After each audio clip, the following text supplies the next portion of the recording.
안녕하세요. 오늘은 미국 주택 임대업을 했을 때 어디에 집을 사는 것이 가장 좋은가에 대해서 좀 말씀드리겠습니다. 이것은 자기가 사는 집이 아니고 임대로 줄 집입니다. 또 여기서 제가 말씀드리고 싶은 것은 이것은 저의 개인적인 생각이고 또 저의 개인적인 노하우입니다. 또 실제 제가 연구하고 투자한 지역에 대한 것이기 때문에 본인들이 원하는 지역은 당연히 본인들이 연구하시고 공부하셔야 됩니다. 제가 그전에 말씀드린 것처럼 저희 부부는 많은 주를 다니면서 주택 임대업을 알아봤죠. 하고 결론 내린 건데 워낙 내용이 많고 복잡해요. 그래서 가장 중요한 것들만 압축해서 제가 말씀드릴 거고요. 주택 임대를 하겠다 생각하시면 먼저 생각하셔야 되는 것은 미국은 땅이 넓고 주마다 다 법이 다르죠.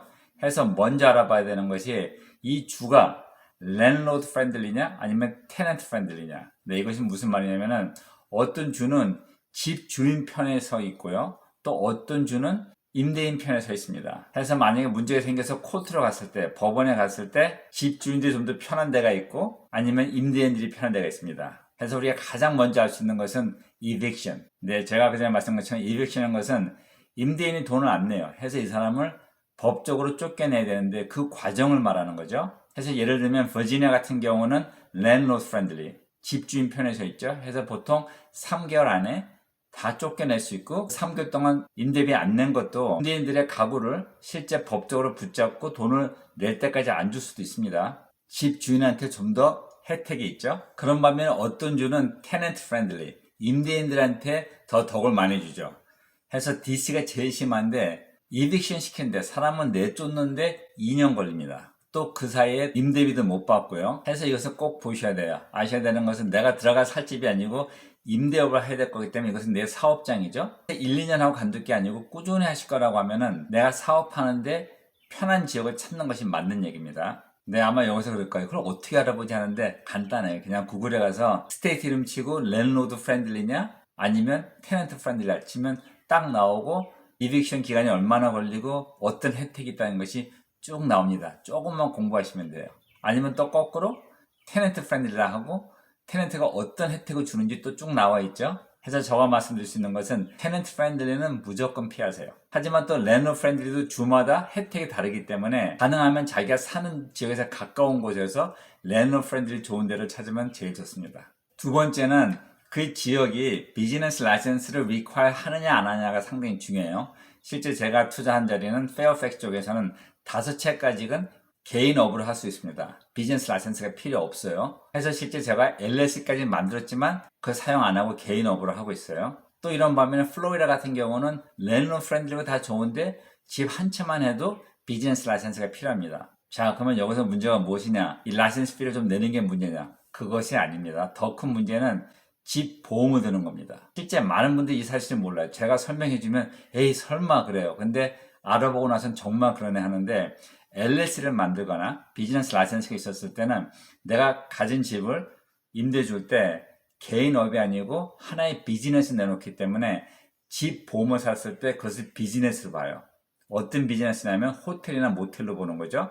이 호텔이나 모텔은 어떻죠? 매일 손님이 바뀌니까 멀티플 테넌트, 임대인이 계속 바뀌는 거죠. 하지만 저희가 호텔에 갔을 때 보험을 삽니까? 안 사죠. 이 호텔 주인이 모든 보험을 다 사야 되는 거고요. 또 매일 사람들이 바뀌기 때문에 위험 부담이 그만큼 크기 때문에 사업자 등록을 가지고 하는 이 집 렌트는요, 보험비가 많게는 3배 이상 올라갈 수 있습니다.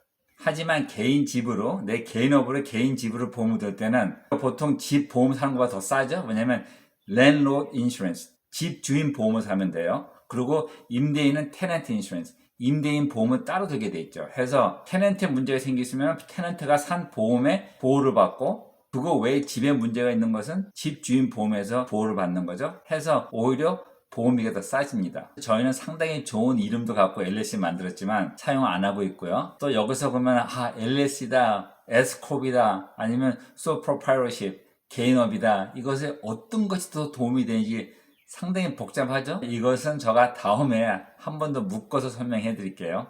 또 세 번째는 그 주가 주택 임대를 했었을 때 어떤 규칙이 있는지 봐야 됩니다. 오하이오에 제가 가봤을 때는 상당히 조건은 좋아요. 근데 가만히 들어보니까 좀 이상해. 제가 질문을 했죠. 했더니 오하이오 그쪽에서는 내가 집을 임대를 하려고 하면은 그 도시에서 그 시리에서 집을 검토하고 이 집은 안전하다, 문제가 없다, 아니면 문제가 있으니까 이거를 고친 다음에 렌트로 줘라 이렇게 되어 있습니다. 정부에서 나와서 검사를 한다고 하면 피곤해지죠. 네 번째는 프로퍼티 텍스죠. 재산세입니다. 어떤 지역은 모든 게 너무 좋아요. 인컴도 좋고 다 좋은데 프로퍼티 텍스가 어이없이 비쌉니다. 이랬을 때 많은 사람들이 얘기하기를 그 재산세는 세금 혜택을 봐 이렇게 얘기를 하죠. 그 얘기 많습니다. 하지만 제가 그 전에 말씀드린 것처럼 임대업에서는 세금 혜택이 워낙 크기 때문에 내가 필요 이상의 세금 혜택을 보면 그 돈은 실제 혜택이 아니죠. 다섯 번째는 네이버 그레이드. 그 지역이 A 그레이드냐 B 그레이드냐 C 그레이드냐 아니면 D도 있고 F도 있고요.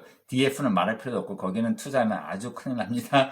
일단 A, B, C인데 A라고 하면 그 지역에서 가장 부자 동네죠. 또 B 네이버는 바로 부자 동네 다음 단계입니다. 해서 부자 동네로 갈 수 있는 가능성을 가지고 있는 동네 말하는 거죠.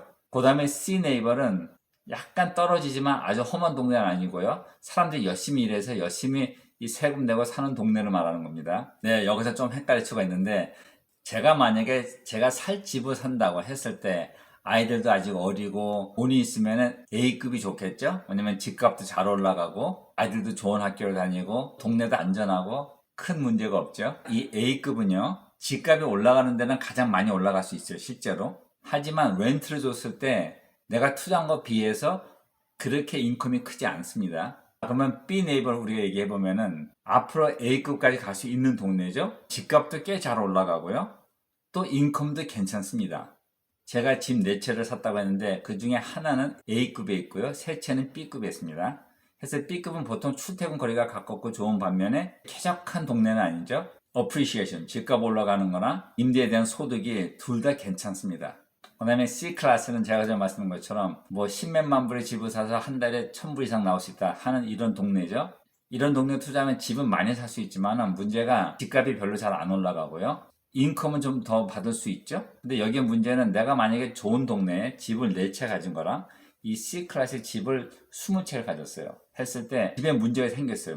뭐 예를 든다고 하면 뭐 수도가 터졌다, 뭐 핫워터 탱크가 터졌다, 뭐 아니면 뭐 카페트가 너무 더럽다 해서 새로 해야 된다 했을 때 6, 70만 불짜리 집이나 10만 불짜리 집이나 내가 수리 들어가는 것은 똑같아요. 예를 든다고 하면 60만 불짜리 집은 수리 하나 할 때 내가 1000불 들었다. 근데 10만 불짜리 집 6개에서 1000불이 다 들어갔다 하면 6000불 들어가죠. 쉽게 말하면 유지비가 더 많이 나갑니다. 많은 사람들이 이거 생각 안 하기 때문에 여기서 착각하고선 실수할 때가 좀 있습니다. 하기 때문에 무조건 집이 많다고 좋은 건 아닙니다. 제 비유 중에 한 분이 질문한 것이 지금 큰 집을 혼자 가지고 계신데 앞으로 이 집을 팔고 작은 집 2개 사는 게 나한테 더 덕이 큰지 아니면은 그냥 큰 집을 가지고 있는 게 더 덕이 큰지 이것을 저한테 이제 질문하셨는데 당연히 개인들의 삶에 다 차이가 있습니다. 만약에 인컴이 수익이 필요하다고 하면은 당연히 나누는 게 좋고요. 하지만 그것이 꼭 필요한 것이 아니라고 하면은 어느 지역에 집값이 잘 올라가는지를 확인하고 사셔야겠죠. 뭐 예를 든다고 하면 같은 지역에 큰 집을 하나 팔고 같은 사이즈 땅이지만 좀 더 집이 작은 거를 2채 살 수 있다. 그러면 그건 좋은 생각입니다. 하지만 좋은 동네 집을 팔아서 좀 나쁜 동네 집을 2개 산다고 하면은 안 좋은 생각이죠. 근데 제가 지금 설명해드린 것보다 훨씬 더 복잡하지만 일단은 지역은 여기서 끝내고요. 그러면은 조금 더 들어가서 어떤 지역이 집값이 앞으로 계속 올라갈 수 있는지 어프리시에이션을 말하는 거죠. 또 이것도 사실 나누면 너무나 내용이 복잡해요. 하지만 제가 가장 중요한 것들만 뽑아서 말씀드리겠습니다. 네, 첫 번째 봐야 되는 것은 demograph. 이 지역에 인구가 더 늘어나고 있는지 아니면 인구가 줄어들고 있는지를 봐야 되고요. 어떤 인종들이 있는지 봐야 되고 여기 사는 사람들의 평균 인컴이 얼마 되는지를 봐야 되고 연령층도 봐야 됩니다. 한번 보세요. 네, 이것이 바로 Fairfax County demograph죠. 저가 산 집들의 동네입니다. 여기 보면은 백인이 얼마큼 있는지 또 에이시안들이 얼마큼 있는지 히스패닉이 얼마큼 또 흑인이 얼마큼 이렇게 이 지역 인구 구조를 볼 수 있고요. 또 남자가 49.5%, 여자가 50.5%죠. 상당히 밸런스 잘 맞고 있고요. 얼마큼 아이들을 가진 집 있는지 또 노인들이 얼마큼 있는지를 보여주고 있습니다. 또 이쪽에 보면 연령층이 있죠. 이렇게 보시면 아시겠지만 일하는 나이가 가장 인구가 많이 있죠. 이건 상당히 좋은 거고요. 또 더 나아가서 중요한 것은 이쪽 지역의 사람들이 인컴이 얼마 되는 것을 보는 겁니다. 여기 보시면 아시겠지만 가장 많은 층이 1년에 20만 불 이상을 번다는 거죠. 이쪽 지역에 사는 분들은 인컴이 상당히 건강한 사람들이죠. 이 뜻은 이 지역은 계속 앞으로 성장할 거고 또 비교적 집값도 올라갈 수 있다는 거죠. 네, 보셨죠? 이거를 보면은 이 지역이 얼마나 건강한지 볼 수 있습니다. 그 다음에 중요한 것은 이 도시가 얼마나 안전한지 봐야 돼요. 아무리 동네가 좋고 위치가 좋아도 위험하다고 느끼면은 미래의 집값은 떨어지고 많은 사람들은 빠져나갑니다. 그래서 그 지역의 crime rate, 범죄가 얼마나 많은지도 보고 또 얼마나 안전한지를 보면 됩니다. 네, 그 다음엔 당연하죠. 학군을 봐야 됩니다. 어떤 나라 사람이든 자녀들의 미래와 교육에 신경 쓰기 때문에 당연히 학군 좋은 데가 집값이 올라가겠죠. 또 많은 분들이 생각할 때 이 좋은 동네는 집값이 벌써 워낙 올라갔기 때문에 더 이상 올라갈 수가 없다. 이게 투자하는 것이 안 좋다 생각하는 사람들이 있어요. 하지만 과거를 보시면 아시겠지만 대부분 그렇지 않습니다. 또 한 가지는 아무리 동네가 좋아도 새로운 집을 짓는 걸 볼 수 있죠. 이 집값들은 그전보다 훨씬 더 비싸요. 제가 말씀드리고 싶은 것은 좋은 동네에 제일 싼 집을 사세요. 근데 제일 싼 집인 것은 오래된 집이고 좀 많이 질이 떨어졌죠. 하지만 이런 집을 깨끗이 레노베이트 하면은 렌트비를 상당히 잘 받을 수 있습니다. 또 실제 나중에 집값이 올라갔을 때 땅값이 올라가는 거기 때문에 거기다 나중에 새 집을 짓게 되면은 그만큼 더 덕을 보고 또 팔 수가 있죠. 임대를 줬을 때도 새 집 임대 주는 가격과 또 오래된 집이 깨끗이 수리된 집을 우리가 임대 줬을 때 당연히 새 집이 더 비싸긴 하지만 투자를 비교해서 생기는 수익을 봤을 때 오래된 집이 훨씬 더 낫습니다. 네, 또 제가 한 가지 말씀드리고 싶은 것은 많은 분들이 약간 헷갈릴 때가 있어요. 어디서 헷갈리냐면 동네가 많이 개발되니까 당장 사기 좀 편한 집, 뭐 콘도나 아파트멘트나 뭐 타운하우스 좀 작은 거죠. 이런 집을 살라고 하는데 여기에 문제점은 이 HOA가 있죠. 아니면 콘도피가 있죠. 이 비용은 집 주인의 책임입니다. 해서 실제 내가 받는 임대비에 비해서 내가 매달 내야 되는 것이 크기 때문에 그렇게 큰 수익이 없어요. 또 더 나아가 더 큰 문제는 미국에서는 재개발이 없습니다. 저도 한때 이걸 한참 찾아봤어요. 어떻게 재개발이 없지 했는데 한국은 좀 오래되면은 재개발을 한다 해서 싹 다 밀어버리고 새로 지면서 거기에 대한 이득을 많이 볼 수가 있는데 미국은 재개발이 없습니다. 해서 아무리 오래된 타운하우스, 뭐 콘도, 100년 넘은 집들도 집을 부시고 새로 짓는 건 못 보고 안에 내부만 계속 수리할 수가 있죠. 이런 집들은 좀 나이가 먹기 시작하면은 집값이 올라갈 수 있는데 한계가 있습니다. 또 나중에 내가 새 집을 져서 이 집을 다시 팔 수도 없죠. 나한테 이런 선택권이 없죠. 하지만 여기서도 별로 오래되지 않은 콘도나 타운하우스 같은 거, 또 HOP나 콘도피가 좀 작은 데는 투자 괜찮겠죠? 하지만 이런 데 찾기가 쉽지 않죠. 해서 저 같은 경우에는 다 땅이 있는 개인 주택을 다 샀죠. 해서 나중에 원하면은 새 집을 질 수 있는 선택권이 있죠. 또 여기서 한 비호가 저한테 질문한 것을 간단히 설명해 드리겠습니다. 아파트가 됐든 콘도가 됐든 개인 주택이 됐든 내부를 수리해서 방을 더 많이 만들면 도움이 되느냐 안 되느냐? 당연히 도움이 될 수 있습니다.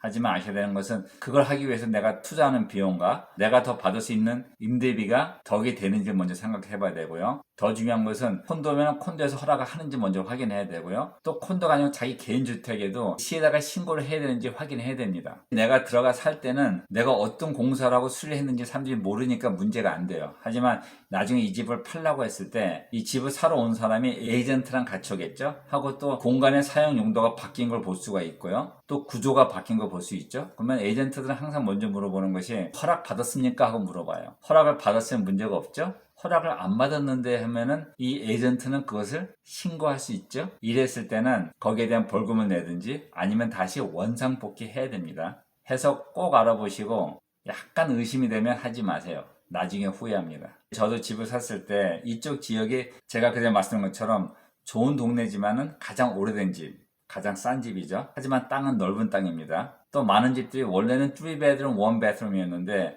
공사를 해서 뭐 5bedroom, 2.5 bathroom 이렇게 화장실이 많이 생기고 방도 더 많이 늘어났죠. 이랬을 때 꼭 허락을 받았는지 확인하고 삽니다. 어떤 집들은 확인 안 해주겠다는 집들이 있어요. 이런 집은 피하는 게 좋아요. 이쪽 지역을 간단히 설명해 드리면은 바로 여기가 크리스토시티고 이게 로널드 레이건 공항이죠. 에어포트고요. 여기가 워싱턴 DC고 해서 바로 여기로 아마존 세컨 헬크로가 지금 들어오고 있고요. 이쪽 지역은 워낙 사람들이 DC로 출퇴근을 많이 하고 도시가 개발됐기 때문에 땅이 없어요. 이 웨스트로 쭉 나가서 또 이쪽 라우던 칸티는 이 넓은 땅이 있는데 이제 구글이 들어오죠. 여기 보면 벌써 녹색이 많이 보이죠. 땅이 상당히 많다는 겁니다. 해서 이런 지역에 큰 회사가 들어오면은 당연히 도시는 개발돼요. 하지만 집들이 계속 지어지기 때문에 비교적 그렇게 빨리 집값이 올라가거나 또 많이 올라가지 않겠죠. 그런 반면에 이쪽 지역은 실제 땅이 없기 때문에 있는 집들을 다시 부시고 새 집을 져야 되고 이 땅의 한계성이 있기 때문에 비교적 집값이 더 빨리 올라가고 또 임대업에도 더 안전하다고 보시면 됩니다. 네, 이것은 저의 지역을 보여드린 거고요. 각자 본인들의 지역이 있을 테니까 잘 연구하세요. 네, 또 말이 길어지기 시작하죠. 그래서 오늘은 여기서 끝내고요. 다음은 LLC냐, Scorp이냐, 아니면 Sole Proprietorship, 개인업이냐에 대해서 제가 설명을 좀 해드리겠습니다. See you later.